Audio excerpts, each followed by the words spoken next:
What kind of language is that for a woman to be hearing? Your squeals of delight. One for us. You go sulk in the corner. Okay. Listen to some emo music and cut yourself. Oh. Welcome to the Deadzone podcast. Deadzone is the sci-fi tabletop miniature skirmish game from Mantic Games.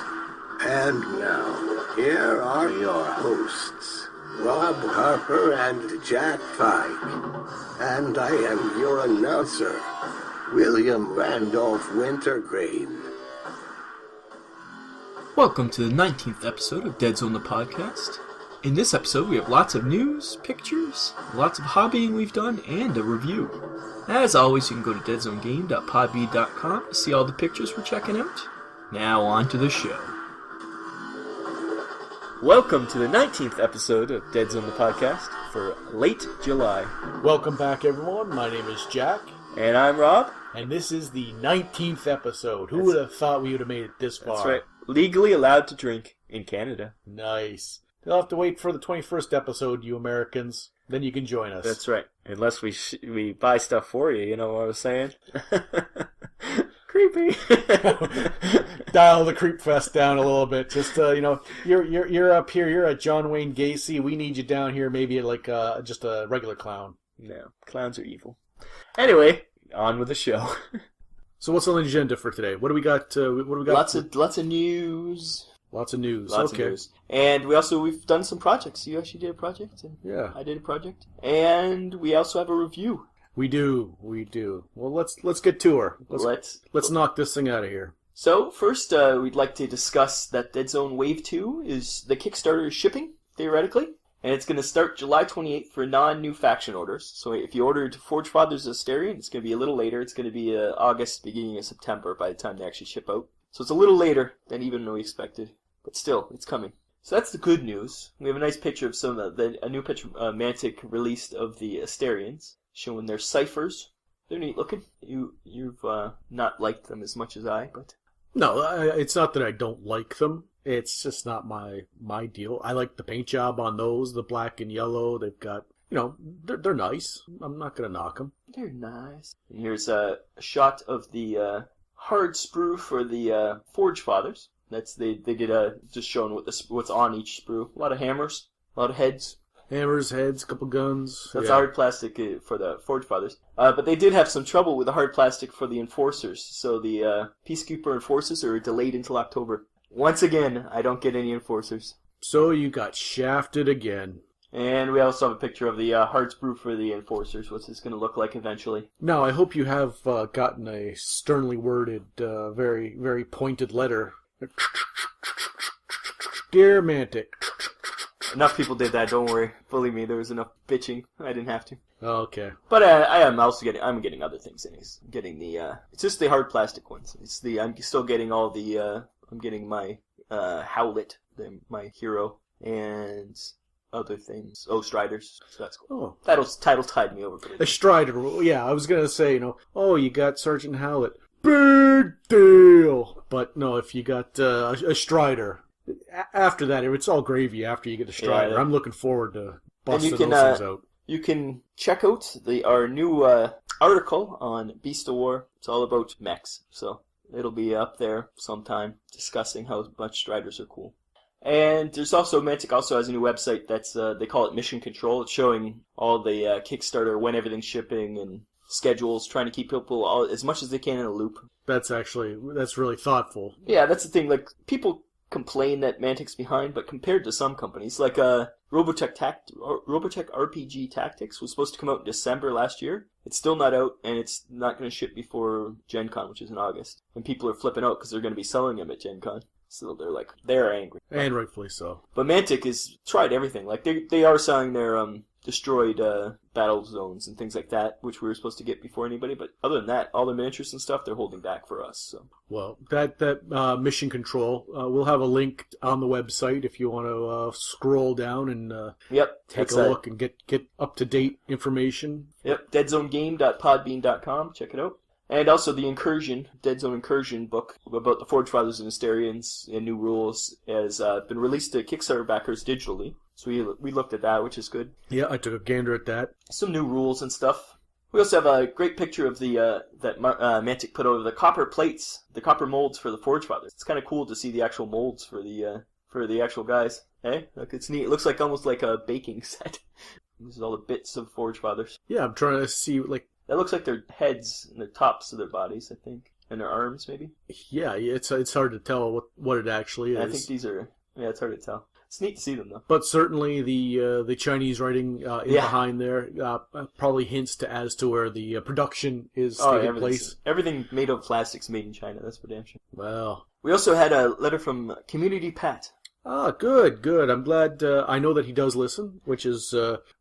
Well, he obviously listens because he says he has no problem with the dirty words, but we're still going to try to keep it clean. Yeah, because Community Pat, he's probably cool with the saucy language, but we also still have to worry about Kai. Kai, yes, and we don't want to mixed company. That's right. It's what do you always say? It's not for. What kind of language is that for a woman to be hearing? Yes, I don't appreciate people using that saucy language in front of a young lady such as Kai. So we'll try. I'll try my best. And he, Community Pat also gave us some insights to upcoming stuff. The Brocker bike, it's called a Valkyr, and he told us even how to pronounce it. He did. Little parentheses at the tail end there, Valkyr. So that's what the bike's called. And the Asterians have a jet bike, which is called the Sky Racer. And seeing the pictures of that Sky Racer, I'm sad I didn't purchase it, and I'm sure in the future it will be purchased because it looks awesome. And he has in parentheses how to pronounce Sky Razor, so that's he's being real helpful. He did not do that. No, he did not do that. And the Asterians and Forge Fathers also have two weapon platforms. The Forge Fathers have a Frag Ram, which is a remote automated mine mapping, but they use it as like a weapon. And it's shoots shrapnel. And they also have something called a Netcracker Inferno Drill. It's a mining laser. Okay, well, we've seen it in the pictures of the Forge Fathers with the various equipment, so we now know we can put a name to the face. Yeah, there's two different ones. That's what we didn't know there was two different ones. One's really is a lot smaller, and then the one's bigger. In the incursion book, you can see that better. Yeah. And the Assyrians have a grav platform where you could put either a shield generator or that protects your entire squad, like they have an energy shield, which is kind of cool. Or they can have a no energy cannon or a force cannon, just big guns. There's some great shots of them. Now, someone really went to town painting those. Yeah, they look awesome. I like how those look really the pink nice. on it is a nice accent, but it still matches the colors of the it's got the yellow and the black and the blue like the weapons. They went bold. That looks alien. Like it looks. It's really striking. Yes. It's cool looking. It's an odd, like you wouldn't get out like a color swatch and go, this would go with this, Yeah. would go with this, but it a works. Magenta with the yellow and black. Yeah, That's and probably Dave's handiwork. I don't know who paints everything for them. He does the terrain. I assume he paints too. I'm not sure. I think they have a few paints, but Oh, probably. it's hard to say. Okay. Maybe Community Pat can tell us who painted that. And he also gave us some information about the upcoming Contagion book. So the Contagion book's the third and last book from the compendium. That was going to be one book, but they broke it up into Yeah. three for ease of use. And it was just too big. So the new Contagion book will have rules for the Stage 3 Z, which are the zombies. So they're still considered a plague. Interesting. Okay. And they use the Marine Zombies box, which is the new zombies coming out. And they have two abilities. One which is Horde, which allows every zombie in a cube to add +1 dice to a fight for each zombie in the cube. So that's kind of cool. So it's a better version of your allied dice when you're rolling. You get one for every. So if you have 4 guys in the cube, you get +4 dice for each guy when you fight. So zombies, when they get on top of you, you're in trouble. And it also has rules for the AI deck, which leads to co-op play, obviously. And there's subtypes in the AI deck. So there's Command, Assault, Line, Heavy, and Support. And for each one of those, each one of the models are considered. It gives them different things. Oh, okay. So that they all... So depending on what type of model, it'll dictate what kind of action they can do. Right, so that not all... It'll be like, your commander, go charge up front. No. Right. Not all the models will be acting mindlessly. There'll be some sort of... a lot more advanced than I even thought it would be.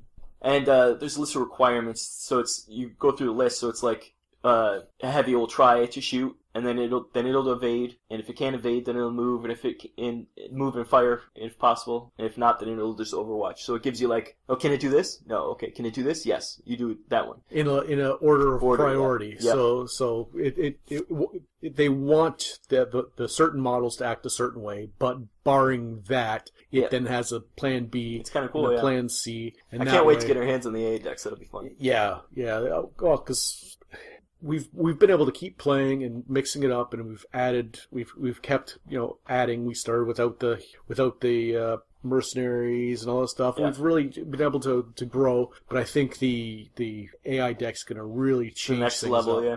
Plus, it'll allow even to have two of us play against each other and another opponent in the mix, like we were talking about adding robots in there to have security.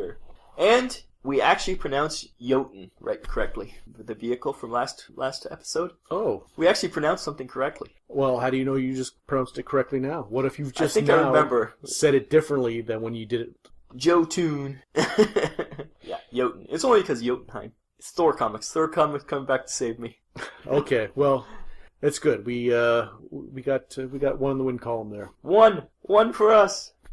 So that's pretty much the news. It's Okay. just a lot of Wave 2 stuff, and we can't wait for Wave 2. A little hint on what's coming out, a little information about what has come out. And we'll have some more pictures later. We'll discuss some other stuff. We have some more Pikachus. Yeah, our next podcast, the next Deadzone podcast, will be at the end of this month, and hopefully we have in our greasy little hands the this is the end of July, so we won't get that until like the end of August. So we'll have one more before we get our stuff yet. Are you sure it's going to be the end of August? But the way they're talking, it's going to be the end of August. Oh, okay. Okay, well then maybe not the next one. We won't have it in our greasy little hands, but It'll soon. be next one after that, probably. Soon. Hopefully.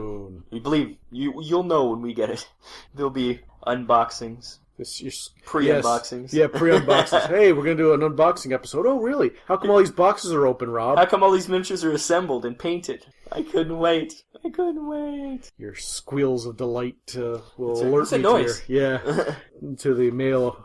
We also have a shout-out. I'd like to give a shout-out. I'm done with the shout-outs. I don't like them anymore again. Well, that's appropriate. You have that at apathy, because this person's Twitter name is @DestroyApathy. He's going to destroy your apathy. It's Mike McKinney. He said some nice stuff about us on Twitter, so I give him a shout-out. Okay.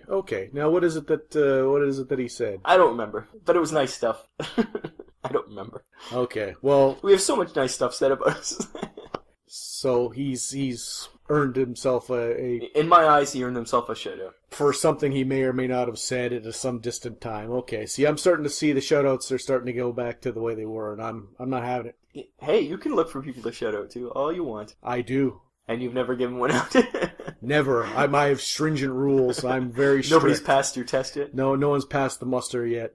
But one day, when they do, oh, Rob, I'll bring in a... You'll have like a whole PowerPoint presentation of this person? That shout-out will be the shout-out to end all shout-outs. Well, there you go, people. Strive to get a shout-out from Jack. Good luck, because he's not on Twitter. He is not on Facebook. You will never interact with him.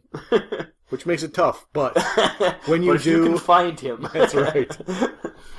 So we're going to take a small commercial break here. We're going to hear from Mantic, or hear from Wintergreen about Mantic. Okay, well, come back in a couple seconds and we'll get on to what's new and hot in the world of Deadzone. Yeah.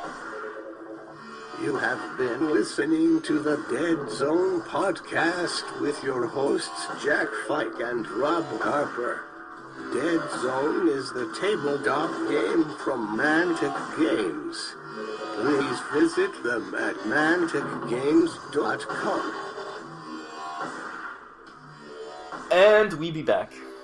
So, the second half, we're going to discuss a bit more stuff in depth here. We have some pictures from the second wave card deck. The second wave card deck. Now, what is that? What is that?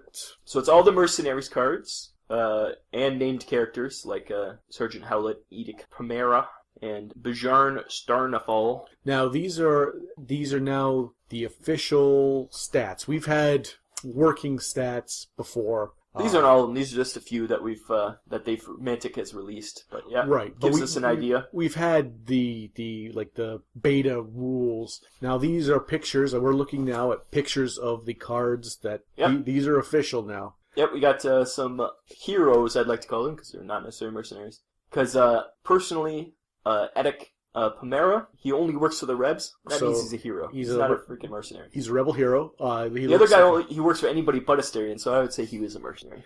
No, I'm looking here, and that Bajarn, the dwarf? no, Edic. He's a, what's it called? yeah, not a Yindish. He's a Yindish. Yeah, he's a Yindish. He's a Yindish. Oh yeah, because the other was a Sorak. Yeah, he doesn't have his arms for legs and legs for arms. But you can understand my confusion though. Why I'm He's an odd color. yeah, he's not He's not even red. he's not purple. But he's not red either. Maybe the Yindish heroes. I think, or maybe generally Yindish come in all different races and creeds. Oh, The United Colors of Yindish. nice, and they all work together. Well, yeah, assume they're all in the Rebs. Well, he's certainly a rebel hero, so we'll. First, let's look at Bajarn. He's 19 points, works for anybody but Asterians. He's got a lot of abilities. Tough, scout, life support, and spotter. So he'd be helpful for artillery. And he's got a mining laser, which is AP2, which is nice. And they finally named the armor. It's called Hammer Fist Drop Armor. Hammer Fist Drop Armor. Yep. Yeah, he looks pretty good. Pretty expensive. And the Yindish, he's got agile, tough, scout, stealth, and tactician. He can be a leader. That's kind of cool. And he's got a crossbow. Silent. I wonder what silent means. I don't remember reading rules about silent. Silent. No. I'm gonna guess if he's got a crossbow, he probably doesn't make any noise when he's. Yeah, so I wonder how that affects gameplay. I have no idea. And We'll have to take a look at that, and we'll figure that out. And we got my girl, my Pathfinder, off the bike. She's pretty much like Recon. She's only 9 points, though. Less than 10 points for an Enforcer. She's going to be like a mainstay, and she's a Trooper, too. I have to buy like 10 of these models. Because why would I not? She's got the same weapon as Recon, too. So she's pretty much Recon. Range 6, single shot, hollow sight. So it's single shot, which sucks. But it sucks. well, it just means you can't Right. blaze away. Now, hollow sight's nice because that gives you +1. And we also got some stats for the old Striders. Now that is what I've been kind of waiting on with bated breath. I wanted to take a gander at the cost and the stats, see where they fall in the armies that we've played. If you can squeeze them in, fit them in. It's only 26 for the Enforcer points, 28 I think for the Plague, and 26 for the Reb. The Plague one's a little bit more expensive because it's got some ability called Crazed, which I think it means it's always in range. It's always Yes, I think you can't change its. it's always, what is the top one called? Enraged, I guess. Yeah, it doesn't go down in levels with its. So that means pretty much you can't suppress it because you can't change its unless you can. No, because it's always that, I think. Yeah. So. And same with the actually unflinching too. I think that's what I think none of them can be suppressed because unflinching. I think that's what that means anyways. It means you can't reduce their can't pin them pretty much, which makes sense because really you don't see a robot dropping to the ground trying to hide, covering its head. Yeah. Now I'm looking here. The weapons for both the Rebs and the Plague, they've both got the same kit out. Chainsaw. AP3 chainsaw, which is with a Plague with an AP3. It's scary. That's pretty wicked. And it's got the flamethrower, which you love. Yeah, because I do kind of like the it burns. I don't know why. I guess it's more expensive just because it's more rare that a Plague would have one. Because it's got one less hit point than the others. Because of all the battle damage across this cockpit and all the. And the Enforcer ones, its weapon is really good, but it's single shot and long reload, so it can only shoot. It means it's each shot. It can't move and shoot. Even your Strider's a sniper. Pretty much, because it's an AP4 weapon, so it's really a Plague killer, that thing. Plague stage 1 killer. But that begs the question, what if your Strider picks up a pistol from off the ground? Is it then able to... Yeah, that's right. And then the Reb is, it's the same Strider as the Plague one with the chainsaw and the flamer, but it's just got... it's actually only got 4 hit points, too, so it's identical to the... but it can blaze away. That's the only difference. Well, that's good. And for 26, 20, 28 points, it's a... Well, what we do is probably play 100-point armies plus a Strider, because they're only 2 points difference. That's a pretty reasonable and here's piece of equipment. Here's the stunt bot for the Marauders. First of all, look at its stats. Terrible stats. 5.65. But it's 26 points. It's got a single-use flamer, a thermal cannon, which is AP2, single shot, which is fine, and a buzzsaw, which is the same as the chainsaw. But it's because of its stats, it's not really worth it. I'd rather have a suit, right? Like one of the Ripper suits. It looks like when someone when they take some product they want to do, like a fighter aircraft, and then they take it apart and then they give it to scientists and they say, okay, reverse engineer it. Just build this and it will be our own creation. Well, it is like the old version. Theirs is called the I think there's this like 2 versions behind the Enforcer one. So so it's like a prototype. Yeah. Rather than a okay, so it's just similar idea though. It looks like it's a welding. I think it was originally they said it was for mining or something like that. If you read the fluff. Who cares about the fluff? Actually, it looks like an interesting.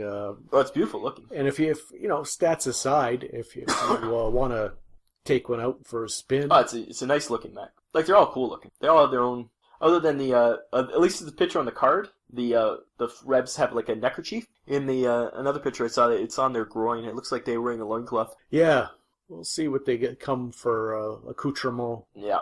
And also we're going to get cards for Plague Stage 3Z and Dreadball Striker, Jack, and Guard because of that MVP scenario for Nexus Side. Yes, so that's cool. That'll be able to use those at least as a base for using other Dreadball minis for Deadzone. It's kind of cool. Yeah, and just as a to mix the campaigns up and stuff.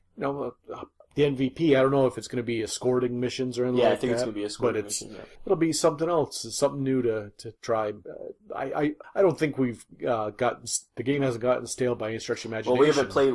Didn't want to play any of the campaigns until we get the actual Nexus Site hardcover book. So we haven't even done any campaigns. So like we still got a lot of gameplay. And there's a new campaign in the Incursion book, which is kind of cool. Or not, new. I wouldn't call it a campaign, but a new scenario. Scenario, yeah. It was something they had to get for out the board, armor. and they had to stay in this formation of some sort. Yeah, I glanced at it. I didn't even look at it that much. So I was like, don't have Peacekeepers till October. I don't have to read this. No. We have a great picture of the Plague Strider. Nice shot of it. Bloodied up. He looks awesome. Bloody, the paint jobs are rusted. Yeah. Busted up. It looks like it was literally used a chainsaw and sprayed blood all over its white carapace. And the cockpit looks melted. Busted open. You can see the little plague guy inside. All the joints look rusty and nasty. That's a great picture. Great mech. It's gonna be fun. Forcer Strider's a lot more clean. He's good looking. I like his gun. Once again, nice paint job. Yeah, fits in with the aesthetics of the Enforcer Strider. Looks like an Enforcer Strider. It doesn't look like it's a Strider. Yeah, it looks like it's part of that team for sure. Yeah, it's got that same look, the lines are the same.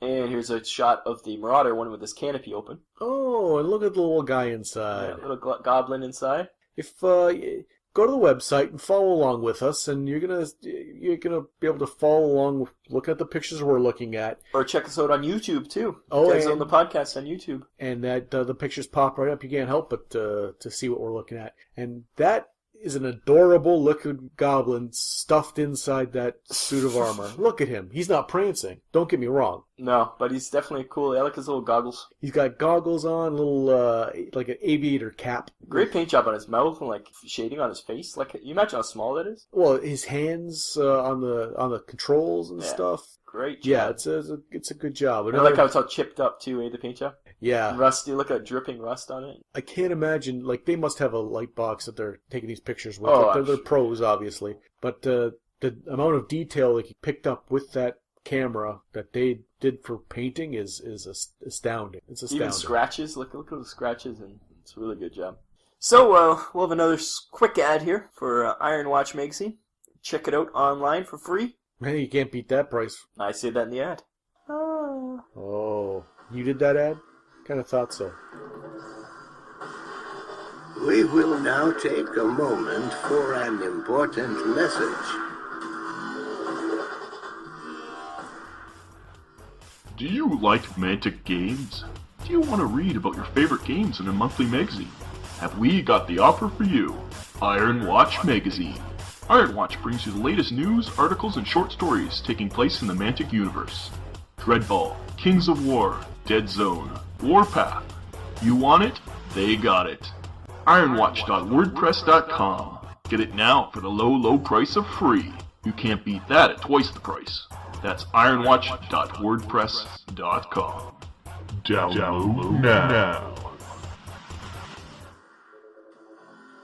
So, welcome back. Now we're going to discuss our stuff. Our stuff, okay. I'm going to go first because my stuff's first in the list. So what did you get up to? What projects? What did you... Well, we bought some fun foam from, was it Crayola or something? Remember that Crayola? Yes. We were hoping it would dry hard, but it didn't dry that hard. But it dries still foam. Like it's literally... it's a little... But, so I made some rocks out of it.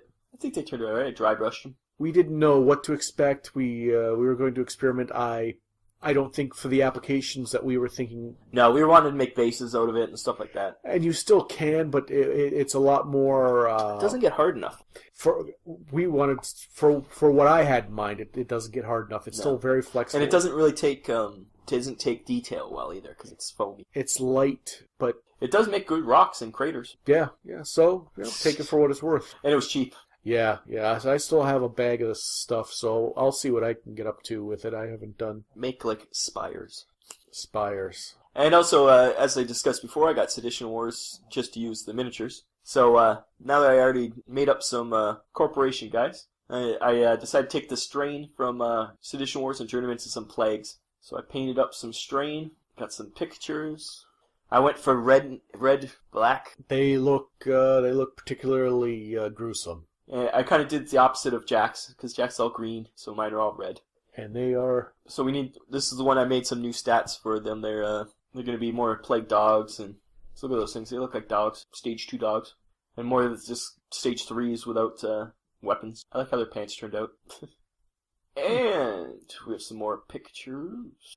Here's it's like a girl one. You get a girl with a long her fingernail like extended. Fingernail like a, I don't know. She kind of looks like a ninja. Kind of looks like a. She kind of reminds me of the girl from one of those Species.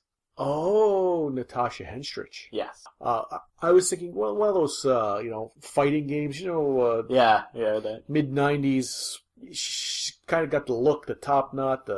She looks like she belongs in one of those. And here's another one. I just repositioned her arm and cut off part of her nail so it's shorter, so she was different. I have some plagues running across a bridge. So so these are from who? Sedition Wars. Sedition Wars, and they're going to be your proxies for playing Plague. Yeah, if I ever play them. Eventually I might want to play Plague. I don't want to play your Plague, so. Well, now you don't have to. Now we can both play Plague against a... Plague against Plague. No, 2 different kinds of Plague against... Plague on Plague violence. Or we could both be Plague versus something else. Yeah, we'll mix it up. We'll make... We'll let loose the dogs of war. Literally. The Plague dogs of war. So you have all little Plague dogs, I have all big Plague dogs. More like zombie kind of guys. I could probably use them for Plague zombies. You got enough of them. Look at the... That's not even all of them. Like, I painted up probably half of what was in the Sedition Wars box. I just got, I was like, I got enough for a Strikes team, and that was it. So if you want to paint some more stuff up, there's... Oh, God, no. There's a lot more. There's a close-up of the girl with her finger pointing. She's pointing, so she's obviously a sergeant. That's right. Oh, More and more of them. That's a lot of pictures. Yeah, it's a lot of Plague. And then, so that's what I did. So what did you do? Well, let's see what order we have here for the pictures that you're going to put up on the website.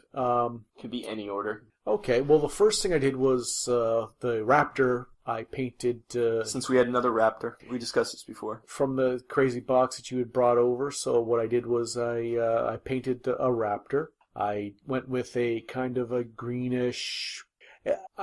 It's almost like a Nazi camouflage where it's got the dots and.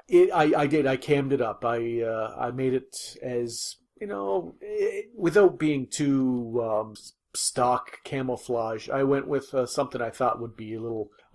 Yeah, it's not just camouflage. Yeah, it's cool. A little alien. So it's. It looks awesome. It is what it is. It's going to be different from the ones that you did. So when we do have some rampaging bikers tearing across Strikes running around. Yeah, it looks different, which is nice, and I had fun doing it. I painted the camouflage on. It took a little bit of time, and well, it's different. Like, you're so used to painting like miniatures. It's nice to get a vehicle once in a blue moon. It is, because then I was able to test with some washes and some other stuff. So we'll see what they look like in gameplay. But that was my first project. And you also did some fire for one of the you, ones I painted up. You had done a Teraton male, and it has the flamer on the arm, and you asked me Well, to... it's a Dreadball Teraton, but he looked like he had a flamer on his arm. And he might, for Dreadball, have a flamer, and that might be what it is, so Rob put in a request for a... The moment I saw that, I was like, Jack, you gotta put fire on this. A little gout of flame. Now, the picture, it doesn't show... Usually when Rob takes a picture of We'll take a better fire, picture, we'll do. okay, well, it looks like it's on fire. Yeah, this one, it's a little bit better. It's just the flash, I think, was... You cool see, looking. we created a gout of flame on the end of that flamer, and it's, I think it turned out all right in real life. Usually the pictures really pop. Yeah, we'll take a better picture. I'll try to take a good picture. Okay. So you'll see a good picture on the website. I flamed up I flamed up the Teraton there, and You also did a... well, I put them together, but then you Rob dropped off from a crazy box another plague, the 3A he was just general. a guy, though, I think, wasn't he? Well, he is the supposed to be the general. He's got the knife and the gun and the whole deal. But I already have one, so I wanted to make him look different. And I positioned them because I wanted to put them on a box, but I couldn't find any boxes. Well, I used the hot water treatment. You moved them more? Because I had the corpse of a plague dog. Now, if you remember from listening throughout the trials and tribulations of this podcast, Jack's killed some plague dogs in his time. The plague dogs, I had a fatality arrive with the weakened ankles of the one plague dog that it was, so we put in for the replacement. But what I did was, since he had no feet, I cut off his head and made a hybrid from a different model. I have some other models that are dogs, and I made a hybrid. So that left me with a footless, headless body. So I put that away. So to think that you'd actually find a use for it one day. So now I have a general with his foot up, but no crate to put it on. I used the hot water treatment, and I laid the corpse of the plague dog down, painted it up onto the base, put the plague, now my new plague general, because he's pretty epic. He's kind of epic. I've put him with his foot on the corpse, the bloodied corpse of a plague dog. He's pointing with his sword. He's got his sword up in the air, and he's got a gun pointed forward, and I added some gore effects to it. So I like the way he turned out. He's avenging his fallen dog. Yeah, or it shows a complete, He chopped off his own dog's head. Non-apathy. Like it just maybe it shows that there's no. He's stepping over the corpse of his own people. Yeah, like it's not a thing. Who knows what it represents? But he's cool. That's new general. Yeah, and there is another picture of him. More of a shot of the dog here. Standing atop the gore. Now I'm going to see. It's not the glossy stuff that I use to seal them up. I'm going to try and make the base a little less glossy with some experiment, so it looks like it's on the mat, part of the mat. But instead of. Yeah, that's what I did. I did the raptor. I did the flame on that for the Teraton, and I did the that general. Yeah, that's good. General looks awesome. Well, the Crazy Box had two Type 3As in there, so the other one I think I'm going to try and make look like it's riding on the back of that trike. Just throw him on there? Throw him on there so that he could ride the trike if need be. They stole a Marauder Raptor? Because I don't need any more Type. No, you got to put a few Type 3s, so yeah. If might as well use them for something. Any variation other than just a ground troop that I have no interest in using will be a benefit to my army, I think. So that's what I got up to since the last and I just gave you some more Marauders to paint up. So yeah, God knows when I'll get to that. I have no idea. They're just still on sprues too. You have to they got all the options, so you can do what you want with them. Yeah, believe me, that's from the Crazy Box too. You always get Marauder command squads, and I had 2 of them there that you can screw around with. I've made enough Marauders. I'm done with Marauders. Yeah, well, that's another thing. People were arguing with me, especially Liam Hall, our friend Monkey Kung Fu. And Monkey Kung Fu, he doesn't argue. He was arguing that Marauders are the best faction. Yeah, see, Adam Voxman, Mr. Voxman, our other friend on Twitter there, he was agreeing with him. All these people love Marauders. What is up with that? Well, I would question, since I don't get involved in this this kind of baseless accusations against our friends that you're getting into here, saying they're fans of the Marauders. Like I'm You think I'm insulting them by saying that? I'm just gonna say that perhaps giving the benefit of the doubt, aesthetically must not be. Maybe mechanics wise, they play them because. Well, that's what I said. I said they're fun to play, but they're still they're still losers. And he said, well, it'd be hard to lose with those guys. They're so good. And I said they're losers of life, not necessarily. Okay, so yeah, I'll give the benefit of the doubt and say it's For sure. I think the probably strongest faction probably is the Marauders, but well, aesthetically, not so much. That's not where our beef No. is with them. No, for sure. And I have never even played them, so I can't speak. Yeah, you as a played rules. against them once. So yeah, And that was a game I just ran off the edge of the board, so you never really got to. It was a good fight though. That was a good game. I remember that game. I remember that game fondly. The one time I played Marauders. so think back. It was all the mob beasts, mob beasts Mob and Beasts goblin wiped out snipers. some of your major things. Yeah, it was. I didn't use them that much. Okay, well, we can agree to disagree if they're Yes. speaking about aesthetics. Anybody else who thinks the Marauders are the best faction aesthetically? We're not saying gameplay. Please let us know on Twitter at Deadzone Podcast.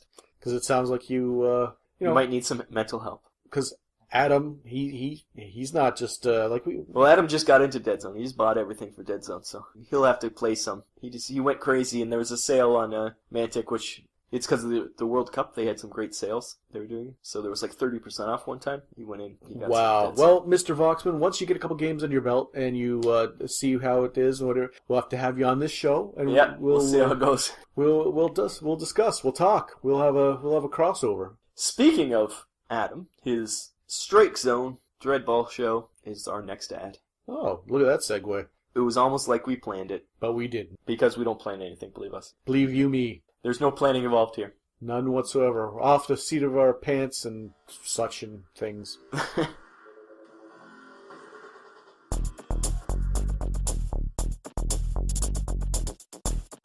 This is the Strike Zone. Yo, Dreadball fans, the Strike Zone podcast is all about entertaining, educating, and informing you about everything Dreadball. We record twice a month, are an hour long, and are child-friendly. You can look us up on iTunes with the keywords Dreadball and Strike Zone, or on our main website, www.warmoreradio.com. Enter the Strike Zone. Welcome back to the Deadzone Podcast. And welcome back. Welcome back.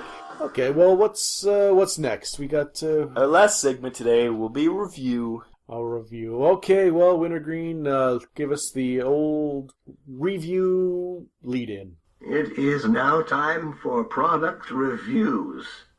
That was real exciting, Wintergreen. Thank God you recorded that for us. Thank you. I was being Anywho, sarcastic. He was being serious. So we had a look at some MicroArt Studio terrain. We already had some. We had some catwalks and some buildings from MicroArts, but we got some more. We got a that's one that you were interested in and wanted to review and particularly wanted me to have a hand in putting together so I can get a feel for this stuff. Yep. get a feel for it, and so we did. Yep. We got the garage. We got the billboards. There's 2 sets of billboards, and we got the catwalks, which we already had, but we also got armor for the catwalks, which is cool. Yes. Now you had already put catwalks together, So I made you put them together, So I put them together, and I put the garage and there's signs. yeah. So we have some pictures of the process. Here's all the garage bits laid out. There is lots of bits. There's lots of bits. That's the one thing with MicroArts. They don't skimp on bits. There's bits everywhere. It does make more intricate looking scenery, but it is a next level up for putting stuff together. Well, you're telling me. It is a lot. It's a next, like, MicroArts, it actually was the first MDF terrain I ever put together, but it is quite difficult. Like, it's not easy. The instructions are not the best to follow. Not clear. Well, we did have an issue when I was putting the armor together. The instructions were out of order as far as I'm concerned. Yeah, they should have mentioned that there was 2 different bits that you could mistake to be the same thing. They did mention it, but it was After, yeah. 2 panels after you've already put everything together. So our suggestion for these is probably go online. Maybe if somebody has a video of how to put them together, or better instructions, because the instructions aren't clear. But yeah, because it's very minimal. And there's also a lot of a lot of options you get. So you're not even using all the bits. Yeah, There's tons of options you get with it. Like this stuff is super detailed. It's super great looking. It is quite difficult to put together. It's not your base. Now we did 2 podcasts ago. We did a review for Systema. For Systema, a different, and it was basic. It was fast. That's right. It was enjoyable to put together, But it was not as detailed. It's not as detailed, and it's not as intricate. So there's pros and cons of like that's the thing. Like it's hard. It's almost hard to compare the two because one's detailed and hard to put together, and the other one is not as detailed, but it's easier for so. You say hard to compare, but I'm just going to go start comparing right now because I enjoyed the quick and the ease of the Systema. Yeah, it was something that we put together, and you required the glue. This doesn't. Not as much for sure. Not as much. But we were able to knock out 2 big terrain pieces in a minimum time, and it's fine looking stuff. It was good. Now this took time. It's a lot more detailed. Yeah. It was so if you're looking for something that you want to get it on as the I said at board, the time, it's like over engineered. There's like bits. There's extra bits everywhere, and there's like extra like stanchions and. Don't think you're just going to sit down and... you don't just... Like, there's a picture here. It's of the garage going together. You can see the 2 halves. You just push them together. Whereas a normal terrain set, that would be it. Like that, okay, there's all your 4 walls. That's just the beginning. There's like about 18 other layers that goes on top of this for these guys. Like, that's the thing. It's so much more to it. Like, and it's a snug fit. Yeah, very tight. Yeah, the tolerances are very, very tight. Like, almost too tight sometimes. Well, they were hard to get in. Now it made so that you didn't need the wood glue. Yeah, and it held together quite nicely. You didn't have to like hold things while it stayed to glue. And... But you needed to push. You needed to really get in there. Scarily push, because there's a few times you push too hard and it might have snapped stuff. Well, with my big meat hooks... That's right. At one point, you got mad because I just kept... snapping things. Getting them out of the sprues. That's another thing. With the, they're hard in the sprue. Hard in those sprues. Because once again, the tolerances are so small that even in the sprue, they're like tight. And I was pushing with, like, I was trying and you can't even get a careful. knife in there because it's so thin. Like I was trying to be careful, and well, at one point it was like, okay, I'm just snap. Oh, I broke one. Best thing is though, since it's MDF, we just glued it back together. We had to glue it back together, but that's the best. You don't even look. You look at the pieces now, you can't even tell that pieces were broken. No. But just to as a word of warning, be careful when you're pushing things together. Word of warning, and also what to expect if you're going to put these together. They look great. The end product looks. Yeah, here's great. an unpainted garage, and you can see all the extra bits from when I showed the frame. Like there's ramps, there's garage doors that go up and down. There's a roof and floors that come out. It's like ladders, doors. But I will say there was a frustration level as I was putting it together that yeah, we'll get to your catwalks. Let's look at the nice pretty first. Okay. We also have the great looking, beautiful looking signs. They do look good. And that's with the plastic on them. I took the plastic off after, and they're even shinier. And here's a great shot of the finished product of them. Now, those billboards look fantastic. The way they fit together looks good. It looks like a futuristic sci-fi. And the picture we're looking at now, you've painted the terrain. Yep, we did some white and gray on the terrain, 2 different levels. So you're looking at you're right. It is the next level. It's the end product. The details. Is the end product worth the frustration? I think it is, but I have a feeling you don't think it is. But the end product, you can't deny how good it looks. It looks good. It looks great. And if that's what you're... Especially the buildings. The buildings were a lot easier. I didn't have as much trouble when I put together my catwalks as you did when you did yours. So there's probably... your mileage will vary depending on... tolerances and... Yeah, and... patience levels. Not just patience levels, but probably just...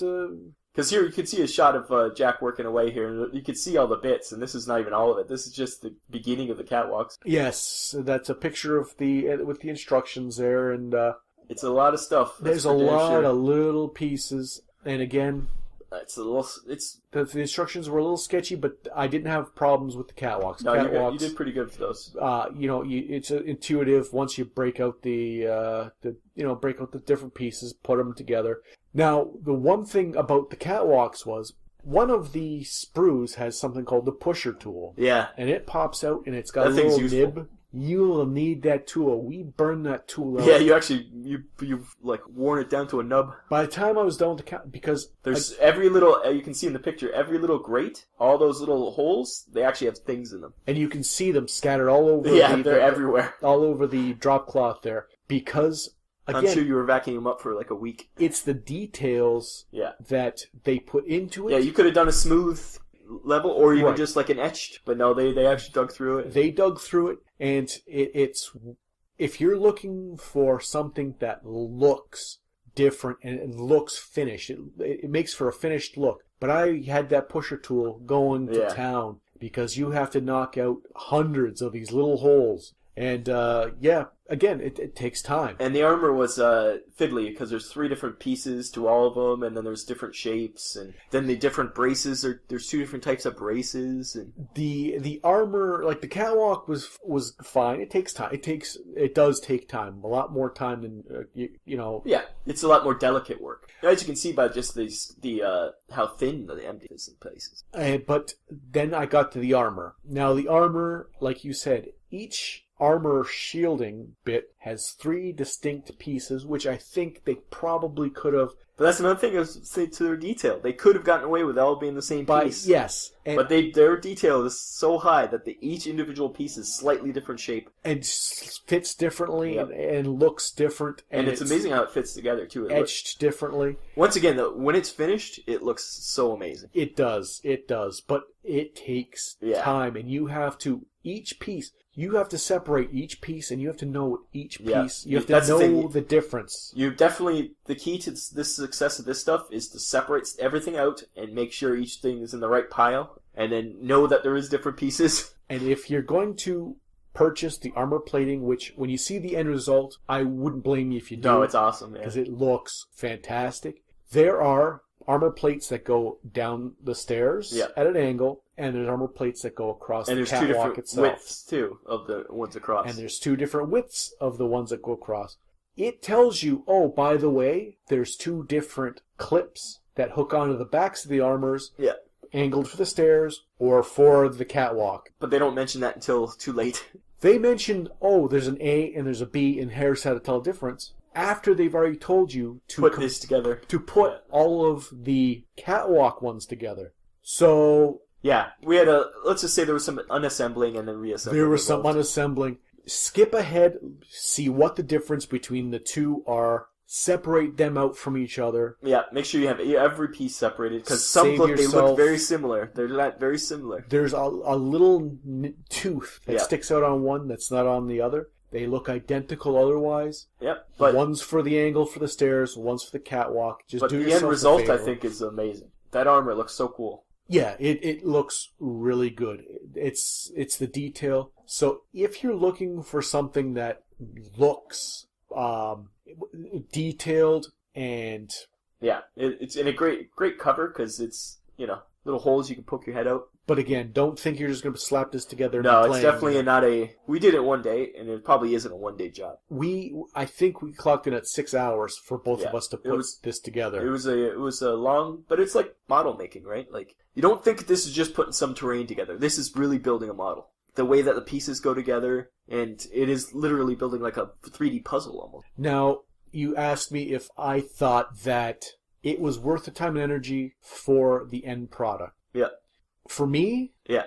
For you to build it, yeah, you would say no. I would say no. But I think you would be happy if I bought it and built it, though. If you dragged that over and said, "Look what I did," I'd go, It's so amazing "Oh, looking." well, fill your boots. It looks fantastic. That's awesome." I like building them. That's the difference. I have fun building that stuff. I didn't get frustrated at all. I get frustrated with you, maybe, but You did get frustrated with me. I had my big meat hooks in there, and I was just like snap. Oh, there's another one. We don't need Yeah. that one. Luckily, that's the point is we didn't need a lot of them So- because there some is of a them lot we of extra didn't. bits. But yeah, it's a fantastic looking thing, and we can talk about it all night long. But I think for a finale, out of 5, I'm going to give it probably a 2, maybe a 3.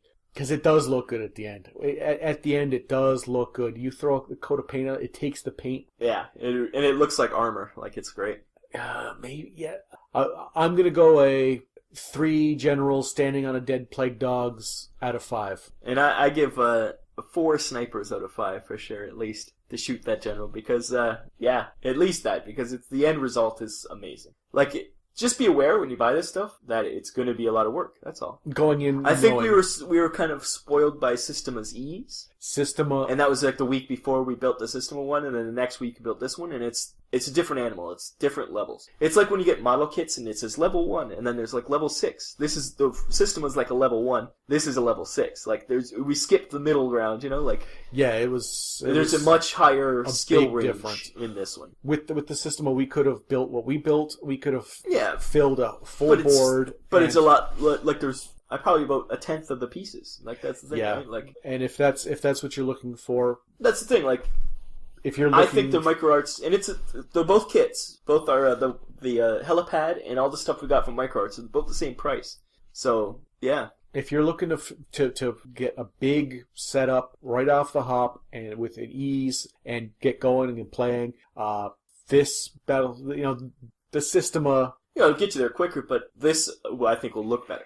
But this does have, especially if you're looking for the aesthetics that it has, I would say. Yeah, it's much more. Just know going in and make your choice. That's the thing. Just know going in that this is. They should actually have like a level system like they do with models. Oh. Like all model companies have that level system. They share it, I think, pretty much, or at least share the idea of having levels. Because you also put together the harder bit. You put together the stairs and the shields. I bet if you'd done the garage, you wouldn't feel this way because the garage was pretty straightforward. Okay, well. That's another thing. You put together the really delicate piece.